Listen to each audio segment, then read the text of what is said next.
کہ تمہاری لاش کو آ کر لے جائے۔ کیا تم چاہتی ہو کہ میں واقعی وہ درندہ بن جاؤں جو تم مجھے سمجھتی ہو؟ زویا اس کی سرخ آنکھوں میں عزم دیکھ کر سہم گئی۔ اسے لگا کہ وہ سچ میں ایسا کر گزرے گا۔ اس نے مجبوری کے عالم میں منہ کھول دیا۔ شارق اسے اپنے ہاتھوں سے یخنی پلانے لگا۔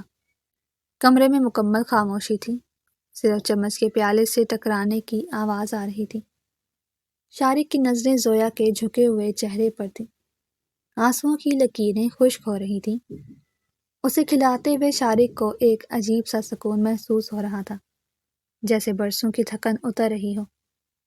جب پیالہ خالی ہو گیا تو شارق نے اسے پانی پلایا اور اٹھتے ہوئے بولا، اب آرام کرو، صبح بات ہوگی، اور خبردار جو بھاگنے کی کوشش کی، باہر میرے محافظ شیل کی نگاہ رکھتے ہیں۔ اگلی صبح سورج کی کرنیں کھڑکی سے چھن کر اندر آ رہی تھیں۔ زویا کی آنکھ کھلی تو اس نے خود کو بہت بہتر محسوس کیا۔ بخار اتر چکا تھا اور سانس بھی بحال تھی، مگر قید کا احساس ابھی بھی اس کے دل پر بوجھ بنا ہوا تھا۔ وہ بستر سے اٹھی اور آہستہ آہستہ چلتی ہوئی دروازے تک آئی۔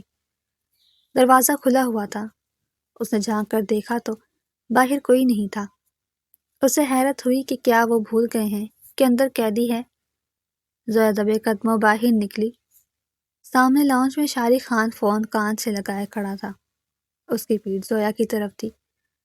زویا چھپ کر دیوار کے ساتھ پیچھے کھڑی ہو گئی تاکہ سن سکے کہ وہ کیا باتیں کر رہا ہے۔ شارق فون پر تیز آواز سے بول رہا، دیکھو شمشیر، میرے پاس تمہاری سب سے قیمتی چیز ہے۔ زویا میرے قبضے میں ہے۔ اگر اسے زندہ سلامت دیکھنا چاہتے ہو تو وہ فائل میرے حوالے کر دو اور میرے باپ کی جائیداد سے دستبردار ہو جاؤ۔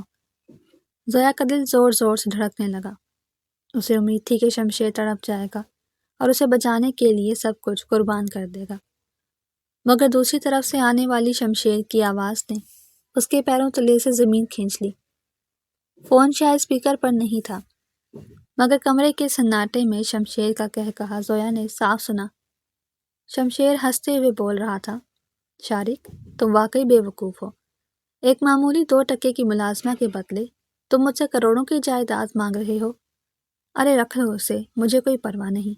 میرے پاس لڑکیوں کی کمی نہیں ہے، اور ویسے بھی وہ میرے کسی کام کی نہیں رہی، کیونکہ اب وہ تمہارے پاس رہ چکی ہے۔ میں اسے اپنے گھر میں نہیں رکھ سکتا۔ جو کرنا ہے کرو، مار دو یا بیچ دو، مجھے دوبارہ اس فضول سودے کے لیے فون مت کرنا۔ شارق نے غصے سے فون صوفے پر دے مارا اور ماتھے پر ہاتھ رکھ کر گہری سانس لی۔ اسے شمشیر کی کمینی فطرت کا اندازہ تو تھا، مگر اتنا گرا ہوا انسان ہوگا یہ اس نے نہیں سوچا تھا۔ اچانک اس کی چھٹی حس جاگی اور اس نے مڑ کر دیکھا تو پیچھے زویا کھڑی تھی۔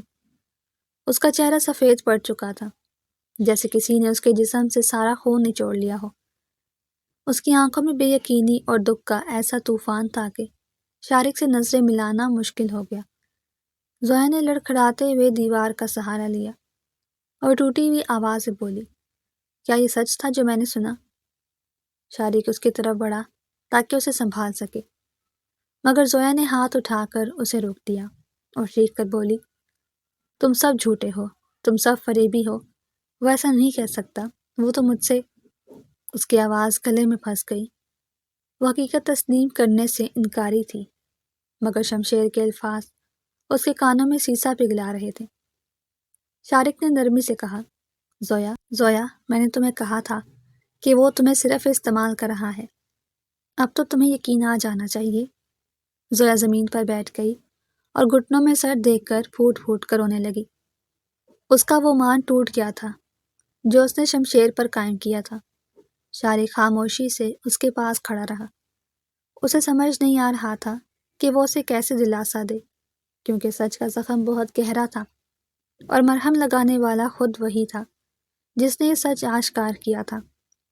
زویا نے روتے ہوئے سر اٹھایا اور نفرت سے شارق کو دیکھا اور بولی، تم جیت گئے شارق خان، تم نے میرا بھرم توڑ دیا، لیکن یاد رکھنا، میں اب بھی تمہاری قید میں نہیں رہوں گی۔ مجھے یہاں سے جانا ہے، مجھے تم سب سے دور جانا ہے۔ شارق نے سنجیدگی سے کہا، تم کہیں نہیں جاؤ گی۔ باہر کی دنیا شمشیر جیسے بھیڑیوں سے بھری پڑی ہے، یہاں تم محفوظ ہو۔ زویا نے ایک جنونی انداز میں دفی میں سر ہلایا۔ اس کے دماغ میں اب صرف ایک ہی دھن سوار تھی، فرار، چاہے اس کے لیے اسے اپنی جان ہی کیوں نہ دینی پڑے۔ رات کا اندھیرا گہرا ہو چکا تھا اور فارم ہاؤس پر موت کا سا سناٹا چھایا ہوا تھا، مگر زویا کی آنکھوں سے نیند کوسوں دور تھی۔ دل و دماغ میں صرف شمشیر کی دھوکے بازیاں اور شاری کی زبردستی کی قید گونج رہی تھی۔ اس نے تہیہ کر لیا تھا کہ وہ اب یہاں ایک پل نہیں رکے گی، چاہے باہر موت ہی کیوں نہ کھڑی ہو۔ اس نے احتیاط سے کھڑکی کا پردہ سرکایا تو دیکھا کہ باہر موسلادھار بارش ہو رہی ہے اور آسمان پر بجلی کڑک رہی تھی۔ پہرے دار شاید بارش کی شدت سے بچنے کے لیے کسی سایہ دار جگہ پر جا چھپے تھے۔ زویا کے لیے یہ قدرت کا بنایا ہوا بہترین موقع تھا۔ اس نے کانپتے ہاتھوں سے کھڑکی کی کنڈی کھولی اور ٹھنڈی ہوا کا ایک جھونکا سیدھا اس کے چہرے سے ٹکرایا، مگر اس نے پرواہ نہیں کی اور کھڑکی سے باہر باغ میں چھلانگ لگا دی۔ گیلی مٹی میں اس کے پاؤں دھس گئے، مگر وہ دیوانوں کی طرح مین گیٹ کی طرف بھاگی۔ بارش کا پانی اس کے لباس کو بھگو رہا تھا اور کیچڑ اس کے پیروں کو جکڑ رہا تھا، لیکن آزادی کی تڑپ اسے رکنے نہیں دے رہی تھی۔ ابھی وہ گیٹ کے قریب پہنچی ہی تھی کہ اچانک بجلی کڑکی اور تیز روشنی میں اسے اپنے سامنے ایک سایہ کھڑا دکھائی دیا۔ زویا نے خوف سے چیخ ماری اور پیچھے ہٹنے کی کوشش کی، مگر پھسل کر کیچڑ میں گر گئی۔ سامنے شارق خان کھڑا تھا، جو شاید پہلے سے ہی جانتا تھا کہ وہ ایسی کوئی حرکت کرے گی۔ وہ پوری طرح بھیگ چکا تھا۔ شارق نے طنزیہ انداز میں بلند آواز میں کہا، تمہیں کیا لگتا ہے زویا بی بی کہ شارق خان کی قید سے بھاگنا بچوں کا کھیل ہے؟ زویا نے کیچڑ میں لت پت ہونے کے باوجود ہمت کی اور چیخ کر بولی، ہٹو میرے راستے سے، میں تم جیسے شیطان کے پاس ایک پل نہیں رہوں گی، مجھے جانے دو ورنہ میں شور مچا دوں گی۔ شارق نے ایک قدم آگے بڑھایا اور سختی سے بولا، شور مچاؤ گی؟ اس ویرانے میں کون سنے گا تمہاری آواز؟ چلو واپس اندر چلو۔ زویا نے نفرت سے اس کی طرف دیکھا اور بولی، ہرگز نہیں، میں یہیں مر جاؤں گی مگر تمہارے ساتھ نہیں جاؤں گی۔ یہ کہہ کر اس نے دوبارہ بھاگنے کی کوشش کی، لیکن ٹخنے میں شدید موچ آنے کی وجہ سے وہ دوبارہ گر پڑی اور درد سے کرا اٹھی۔ شارق نے بے بسی سے اسے دیکھا اور غصے سے بولا، پاگل مت بنو، ضد چھوڑو، دیکھ نہیں رہی تمہاری حالت کیا ہو گئی ہے؟ یہ بارش تمہاری جان لے لے گی زویا۔ زویا روتے ہوئے اس کے سینے پر مکے برسانے لگی اور ہچکیوں کے درمیان بولی، لینے تو جان، مجھے جینا ہی نہیں ہے۔ جب میرا کوئی اپنا ہی نہیں رہا تو میں جی کر کیا کروں گی؟ مار دو مجھے، ختم کر دو یہ قصہ۔ شارق نے اس کی مزاحمت کی پرواہ کیے بغیر اسے اپنی مضبوط باہوں میں اٹھا لیا۔ زویا نے شور مچایا، مجھے نیچے اتارو، مجھے گھن آتی ہے تم سے۔ مگر شارق کے قدم نہیں رکے۔ وہ اسے اٹھائے ہوئے واپس حویلی کے اندر لے آیا۔ جیسے ہی وہ ہال میں داخل ہوئے، سامنے عدیل لالٹین جلائے کھڑا تھا اور اس کے ساتھ ایک بوڑھی خاتون بی جان بھی ہڑبڑا کر اٹھی ہوئی تھی، جو اس گھر کی پرانی خادمہ تھی۔ شارق کو اس حالت میں دیکھ کر بی جان نے سینے پر ہاتھ مارا اور ممتا بھرے لہجے میں بولی، ہائے اللہ شارق، یہ کیا غضب کر دیا؟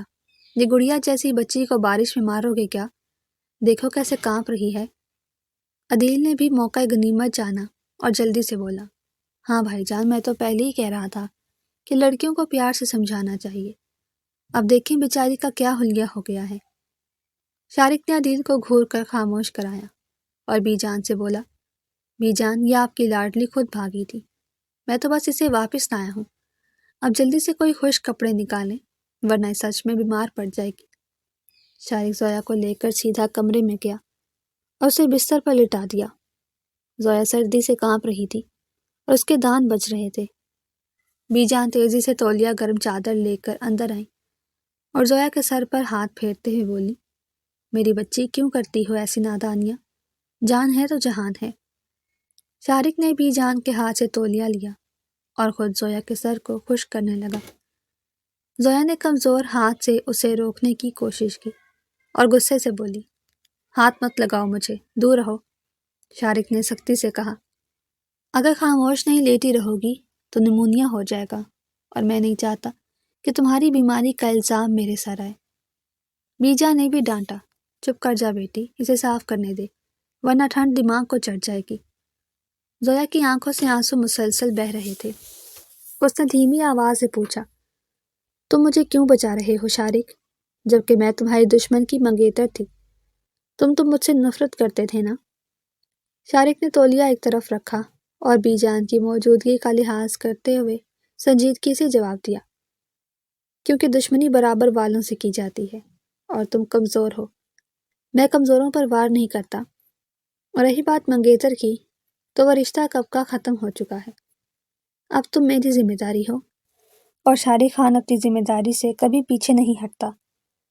یہ کہہ کر شارق کمرے سے باہر نکل گیا تاکہ بی جان زویا کا لباس تبدیل کروا سکے، مگر دروازے کے باہر کھڑے ہو کر اس نے اپنے دل کی دھڑکنوں کو محسوس کیا جو معمول سے کہیں زیادہ تیز تھی۔ اسے احساس ہونے لگا تھا کہ یہ معاملہ اب صرف ذمہ داری تک محدود نہیں رہا، بلکہ جذبات کی ایک نئی داستان شروع ہو چکی ہے۔ بارش تھم چکی تھی، لیکن زویا کے وجود میں تپش کا طوفان برپا تھا۔ وہ ساری رات تیز بخار میں پھنکتی رہی اور ہذیانی کیفیت میں کبھی اپنی ماں کو پکارتی تو کبھی شمشیر کی بے وفائی پر ہوتی۔ شارق اس کے سرہانے کرسی ڈالے بیٹھا، ساری رات جاگتا رہا اور ٹھنڈے پانی کی پٹیاں اس کی پیشانی پر رکھتا رہا کہ اچانک کمرے کا دروازہ کھلا اور بی جان ہاتھوں میں گرم کاڑھے کا پیالہ لیے اندر داخل ہوئی۔ ان کے چہرے پر ممتا کی ایسی چمک تھی جو اس تاریک کمرے میں روشنی کی طرح محسوس ہوئی۔ بی جان نے شارق کے کندھے پر ہاتھ رکھا اور شفقت سے بولی، شارق پتر، ہٹ جاؤ، تم صبح سے بھوکے پیاسے بیٹھے ہو، لاؤ میں بچی کوئی دوا پلا دوں، تم تھوڑا آرام کر لو۔ شارق نے نفی میں سر ہلایا اور بی جان کے ہاتھ سے پیالہ لیتے ہوئے دھیمی آواز سے بولا، نہیں بی جان، یہ میری وجہ سے اس حال میں پہنچی ہے، اس کا زہر بھی مجھے ہی پینا ہو، آپ جائیں آرام کریں۔ بی جان نے اس کے بالوں میں انگلیاں پھیرتے ہوئے کہا، میں نے تمہیں گود میں کھلایا ہے شارق، میں جانتی ہوں کہ تمہارا غصہ صرف تمہاری ڈھال ہے، ورنہ تمہارے اندر تو تمہاری ماں والا دل دھڑکتا ہے، دیکھ لینا، یہ لڑکی تمہاری زندگی بدل دے گی۔ بی جان دعائیں دیتی ہوئی باہر نکل گئی تو شارق کے چہرے پر تھکن کے آثار مزید گہرے ہو گئے، مگر آنکھوں میں نیند کا نام و نشان نہیں تھا۔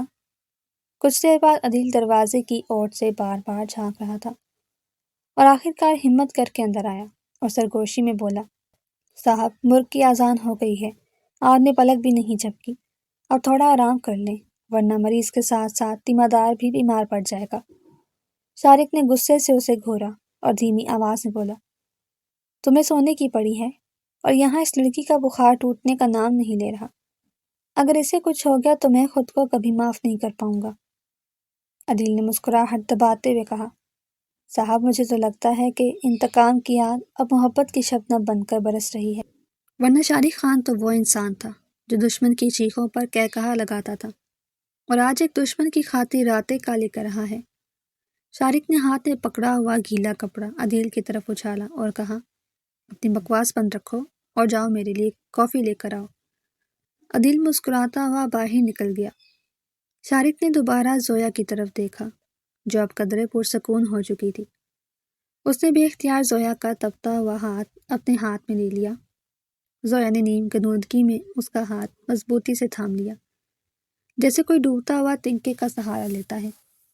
شارق کے دل کی دھڑکن ایک لمحے کے لیے رک سی گئی۔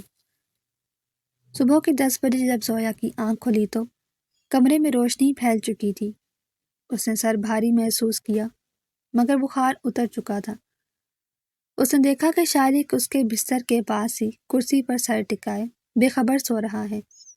زویا کے دل میں ایک عجیب سا احساس پیدا ہوا کہ یہ وہی شخص ہے جسے وہ درندہ سمجھتی تھی، مگر اس نے ساری رات جاگ کر اس کی خدمت کی ہے۔ وہ دبے پاؤں بستر سے اتری تاکہ پانی پی سکے، مگر اس کی نظر سامنے پڑی کتابوں کی الماری پر گئی جہاں ایک پرانی سی فائل باہر کو نکلی ہوئی تھی۔ زویا کے اندر تجسس جاگا۔ اس نے سوچا شاید اس میں کوئی ایسا راز ہو جو اسے یہاں سے نکلنے میں مدد دے۔ اس نے لرزتے ہاتھوں سے وہ فائل نکالی اور کھول کر دیکھا تو اس کے پیروں تلے زمین نکل گئی۔ فائل کے اندر کچھ پرانی تصاویر اور کاغذات تھے۔ ایک تصویر میں شمشیر ایک بوڑھے آدمی کا ہاتھ زبردستی پکڑ کر کاغذات پر انگوٹھا لگوا رہا تھا۔ اور وہ بوڑھا آدمی کوئی اور نہیں بلکہ شارق کا باپ تھا، جس کی آنکھوں میں بے بسی صاف دکھائی دے رہی تھی۔ زویا نے جلدی سے کاغذات پڑھے تو وہ زمین کے انتقال کے کاغذات تھے، جن پر دھوکے سے دستخط لیے گئے تھے۔ زویا کا سر چکرا گیا۔ حقیقت اس کے سامنے کھلی کتاب کی طرح واضح ہو گئی تھی کہ شارق سچا تھا اور شمشیر ایک مکار شخص تھا۔ فائل اس کے ہاتھ سے چھوٹ کر زمین پر گری تو آواز سن کر شارق ہڑبڑا کر اٹھ بیٹھا۔ اس نے زویا کو فائل کے پاس کھڑا دیکھا تو تیزی سے آگے بڑھا اور فائل اٹھا کر زویا کے کندھے تھام لیے اور سنجیدگی سے بولا، اب تو تمہیں یقین آ گیا نا زویا کہ میں نے تمہیں اغوا کیوں کیا تھا۔ میں نہیں چاہتا تھا کہ تم بھی اسی دھوکے کا شکار ہو جس کا شکار میرا باپ ہوا تھا۔ زویا کی آنکھوں سے آنسو جاری ہو گئے اور وہ شرمندگی سے نظریں جھکا کر بولی، مجھے معاف کر دو شارق، میں نے تمہیں بہت غلط سمجھا۔ تم برے نہیں ہو، تم تو صرف ایک دکھی بیٹے ہو جو اپنے باپ کا انصاف مانگ رہا ہے۔ شارق نے نرمی سے اس کے آنسو پوچھ کر کہا، مجھے تمہاری معافی نہیں، تمہارا ساتھ چاہیے زویا، کیونکہ اب یہ جنگ ہم دونوں کی ہے۔ فائل کو میز کی دراز سے مقفل کرنے کے بعد شارق کا رویہ اچانک بدل گیا۔ اس نے اپنی نشست سنبھالی اور انتہائی سنجیدگی سے زویا کی آنکھوں میں جھانکتے ہوئے کہا، سچ جان لینا کافی نہیں ہے زویا، اب تمہیں سچ کی قیمت چکانی ہوگی، کیونکہ شمشیر کو خبر ہو چکی ہے کہ تم میرے پاس ہو، اور وہ جانتا ہے کہ اگر تم نے منہ کھول دیا تو وہ برباد ہو جائے گا۔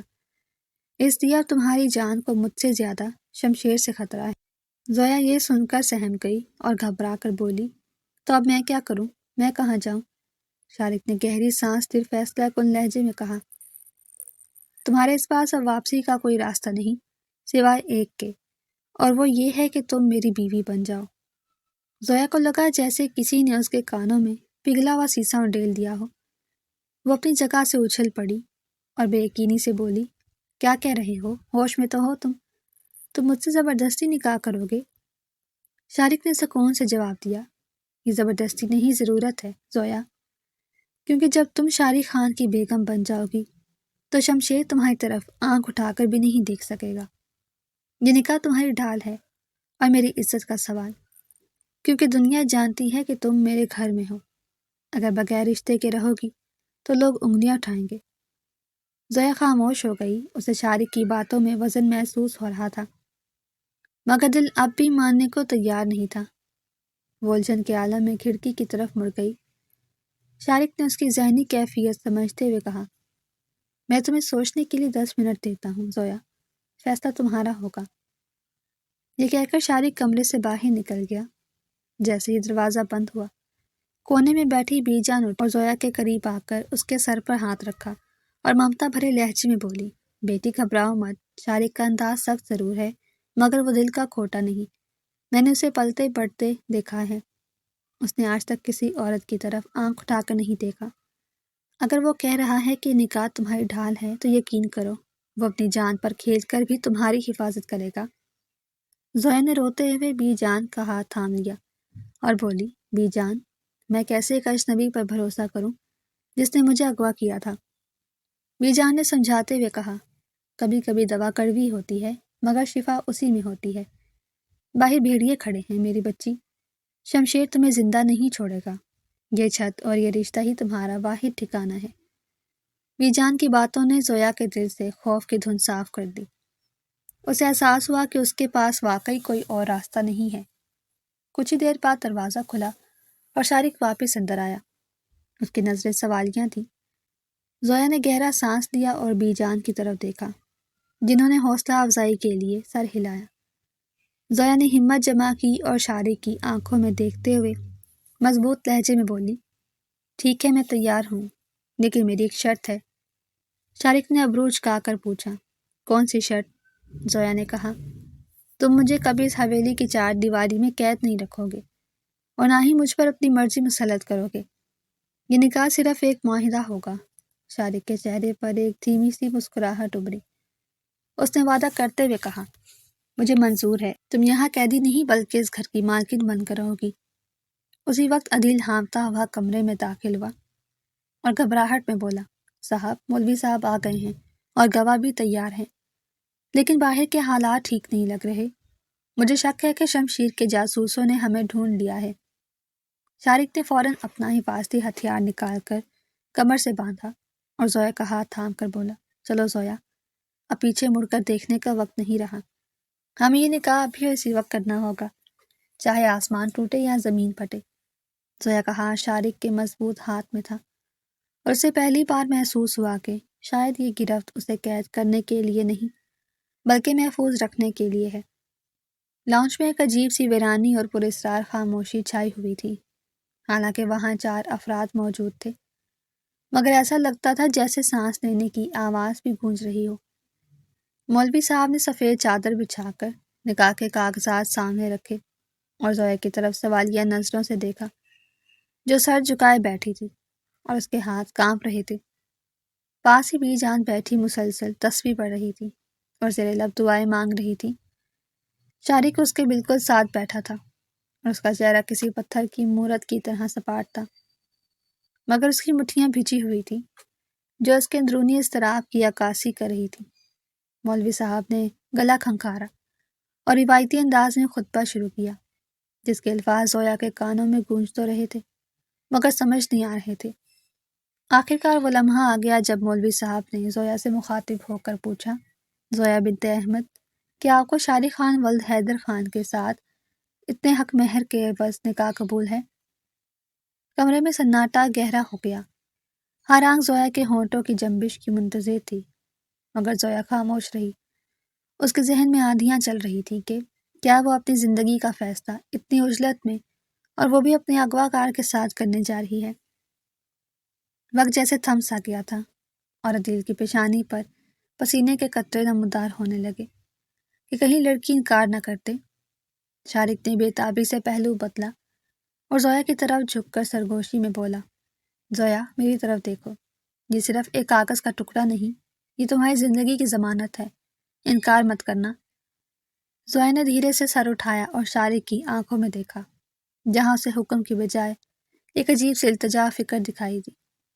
وہ آنکھیں جھوٹ نہیں بول رہی تھیں۔ زویا نے گہرا سانس لیا کانپتی ہوئی آواز میں دھیمے لہجے میں، قبول ہے؟ مولوی صاحب نے 3 بار پوچھا اور تینوں بار زویا نے اثبات میں جواب دیا تو شارق کے تنے ہوئے اعصاب پرسکون ہو گئے اور اس نے سکون کا سانس لیا، جیسے کوئی بہت بڑا بوجھ سر سے اتر گیا ہو۔ نکاح نامے پر دستخط ہوتے ہی بی جان نے اپنی چادر کے پلو سے ایک چھوٹی سی مخملی ڈبیاں نکالی اور شارق کی ہتھیلی پر رکھتے ہوئے نم آواز میں بولی، شارق پتر، یہ تمہاری مرحومہ ماں کی نشانی ہے۔ انہوں نے وصیت کی تھی کہ یہ انگوٹھی صرف اسی کے ہاتھ میں جائے گی جو اس گھر کی عزت بنے گی۔ آج تم اپنا وعدہ پورا کرو۔ شارق نے ڈبیا کھولی تو اس میں ایک قدیم اور خوبصورت انگوٹھی چمک رہی تھی۔ شارق نے زویا کا ہاتھ تھامنے کے لیے ہاتھ بڑھایا۔ زویا نے ایک لمحے کے لیے ہاتھ پیچھے کھینچنا چاہا مگر پھر رک گئی۔ شارق نے نرمی سے اس کا ہاتھ تھاما اور وہ انگوٹھی اس کی انگلی میں پہناتے ہوئے بھاری لہجے میں بولا، یہ صرف زیور نہیں ہے زویا، یہ ایک ذمہ داری ہے۔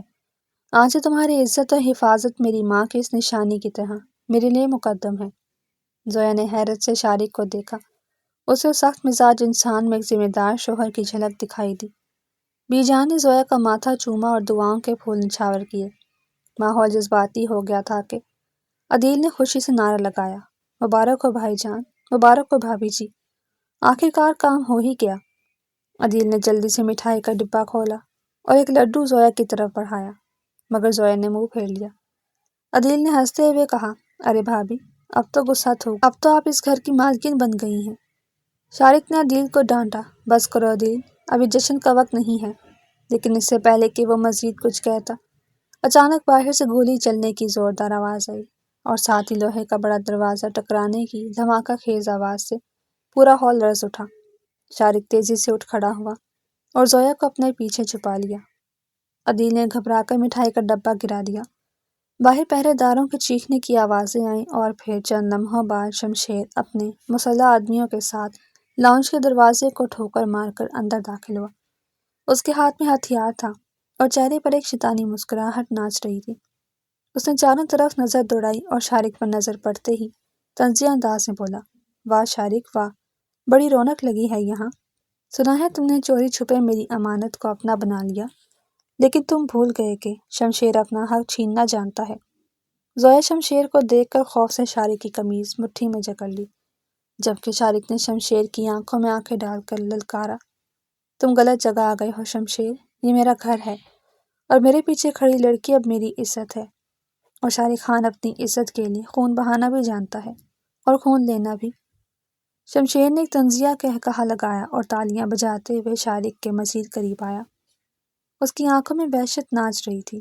اس نے زویا کی طرف اشارہ کرتے ہوئے انتہائی حقارت سے کہا، واہ شارق، تم نے تو میرا کام آسان کر دیا۔ میں تو ویسے بھی اس لڑکی سے جان چھڑانا چاہتا تھا، کیونکہ یہ میرے لیے کسی بوجھ سے کم نہیں تھی۔ میرا مقصد تو صرف وہ قیمتی زمین تھی جس کے باپ نے مرتے وقت اس کے نام کی تھی، اور یہ بے وقوف لڑکی سمجھتی رہی کہ میں اس کی محبت میں گرفتار ہوں۔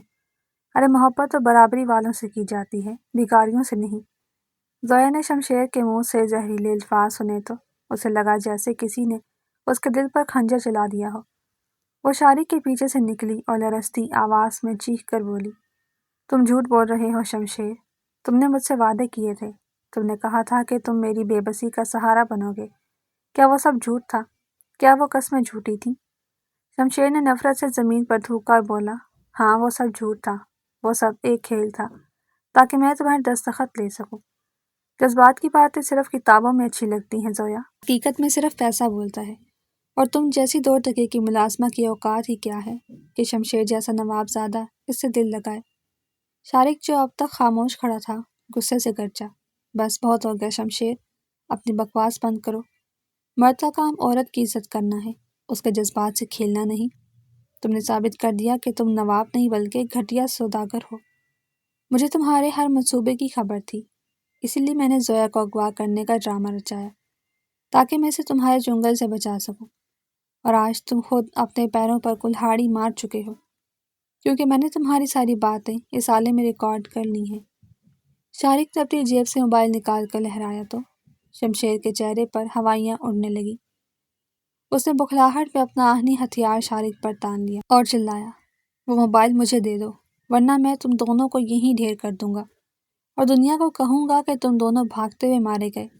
زویا خوف سے شارق کے سینے میں چھپ گئی، مگر شارق اپنی جگہ سے 1 انچ نہیں ہلا۔ اس نے شمشیر کی آنکھوں میں آنکھیں ڈال کر للکارا اور انتہائی مضبوط لہجے میں کہا، چلاؤ گولی، میں بھی دیکھوں تم میں کتنی ہمت ہے، لیکن یاد رکھنا شمشیر، جس عورت کی حفاظت کا ذمہ شارق خان اٹھا لے، اسے موت بھی چھونے سے پہلے 100 بار سوچتی ہے۔ تم تو پھر ایک بزدل انسان ہو۔ ابھی شمشیر نے ٹریگر دبانے کے لیے انگلی ہلائی ہی تھی کہ پیچھے سے عدیل نے پھرتی سے شیر کی طرح جست لگائی اور ایک بھاری پیتل کا گلدان پوری قوت سے شمشیر کے ہاتھ پر دے مارا۔ شمشیر کے ہاتھ سے ہتھیار چھوٹ کر دور جا گرا اور وہ درد سے بلبلا اٹھا اور زمین پر گر گیا۔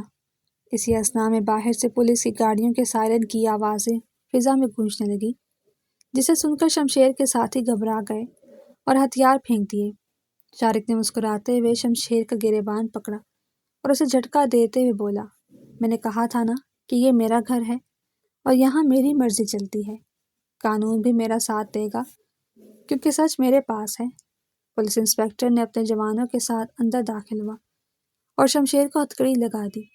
شمشیر جاتے جاتے شارق کو دھمکیاں دیتا رہا، مگر شارق نے پرواہ نہیں کی اور زویا کی طرف مڑا جو ابھی بھی سکتے کی حالت میں کھڑی تھی۔ اس کی آنکھوں میں آنسو تھے، مگر اب ان آنسوؤں میں خوف نہیں بلکہ سچائی جان لینے کا دکھ اور شارق کے لیے بے پناہ احسان مندی تھی، کیونکہ آج اسے اصلی ہیرو ویلن کا فرق سمجھ آ گیا۔ پولیس کی گاڑیوں کے سائرن کی آوازیں دور ہوتی گئیں اور حویلی میں ایک بار پھر گہرا سکون لوٹ آیا، مگر یہ سکون اب خوفناک نہیں بلکہ پر امید تھا۔ شارق نے دروازہ بند کیا اور مڑ کر دیکھا تو زویا ابھی تک وہیں کھڑی تھی جہاں شمشیر نے اسے چھوڑا تھا۔ اس کا چہرہ آنسوؤں سے بھیگا ہوا تھا اور نظریں زمین پر گڑی تھیں۔ شارق آہستہ چلتا ہوا اس کے قریب آیا تو زویا نے نظریں اٹھا کر اسے دیکھا۔ اس کی آنکھوں میں اب نفرت نہیں بلکہ ڈھیروں سوالات اور شرمندگی تھی۔ زویا نے کپکپاتے ہونٹوں سے پوچھا، تم نے مجھے بتایا کیوں نہیں شارق کہ تم مجھے بچا رہے ہو؟ تم نے مجھے اتنا ڈرایا، اتنا رلایا کیوں؟ آخر تم نے مجھے اغوا کرنے کا ڈرامہ کیوں کیا؟ تم سیدھے طریقے سے بھی تو بتا سکتے تھے۔ شارق نے ایک گہری آہ بھری اور دیوار سے ٹیک لگا کر تھکے ہوئے لہجے میں بولا، اگر میں تمہیں بتاتا زویا تو کیا تم مجھ پر یقین کر لیتی؟ میری شہرت ایک بگڑے ہوئے جاگیردار اور ظالم انسان کی ہے، جبکہ شمشیر تمہاری نظر میں ایک فرشتہ تھا۔ اگر میں سچ بولتا تو تم اسے میری چال سمجھتی اور شمشیر سے جا کر سب کہہ دیتی، جس سے تمہاری جان خطرے میں پڑ جاتی۔ اس لیے مجھے تمہیں بچانے کے لیے تمہاری نظروں میں برا بننا پڑا۔ زویا نے شرمندگی سے سر جھکا لیا اور دھیمی آواز میں بولی، میں کتنی نادان تھی شارق، جو اپنے دشمن کو مسیحا اور اپنے محافظ کو دشمن سمجھتی رہی۔ مجھے اپنی کم عقلی پر بہت افسوس ہے۔ شارق نے اسے دلاسا دیا تو اس نے جھجکتے ہوئے اگلا سوال کیا، جو اس کے دل میں کانٹے کی طرح چبھ رہا تھا۔ تو کیا یہ نکاح بھی اس ڈرامے کا حصہ تھا کہ اب جب شمشیر گرفتار ہو چکا ہے تو تم مجھے طلاق دے کر فارغ کر دو گے؟ شارق کی آنکھوں میں ایک چمک ابھری۔ وہ سیدھا کھڑا ہوا اور انتہائی سنجیدگی اور جذباتی انداز میں زویا کے بالکل قریب آ کر بولا، دیکھو زویا، میں شارق خان ہوں۔ میں جھوٹ بول سکتا ہوں، اغوا کر سکتا ہوں، لڑ سکتا ہوں، لیکن میں خدا کے گھر میں اور اللہ کے نام پر کیا گیا وعدہ نہیں توڑ سکتا۔ یہ نکاح کوئی ڈرامہ نہیں تھا، یہ ایک اٹل حقیقت ہے۔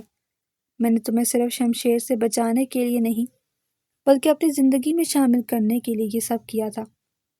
شارق نے اس کے آنسو پوچھے نرمی سے مزید کہا، تم میری زندگی کا وہ خالی ورق تھی جس کا مجھے ہمیشہ سے انتظار تھا، اور اب اس ورق پر صرف محبت کی داستان لکھی جائے گی۔ زویا حیرت اور خوشی کے ملے جلے جذبات کے ساتھ اسے دیکھتی رہی۔ اسے یقین نہیں آ رہا تھا کہ جس شخص سے وہ نفرت کرتی تھی وہ اب اس کا مسیحا اور جیون ساتھی بن چکا تھا۔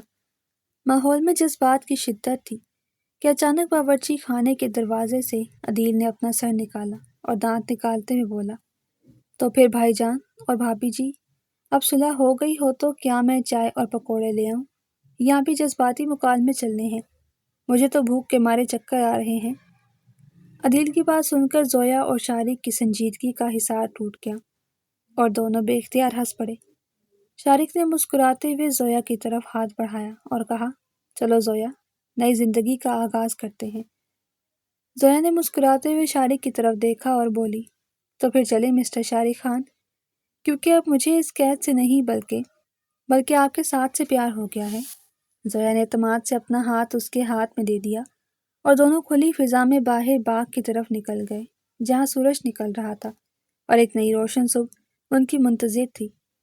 کہانی کا سفر نفرت اور اغوا سے شروع ہو کر محبت اور اعتماد کی منزل پر پہنچ چکا۔ اگر آپ کو ہماری کہانی پسند آئی ہو تو چینل کو سبسکرائب، ویڈیو کو لائک اور شیئر ضرور کریں۔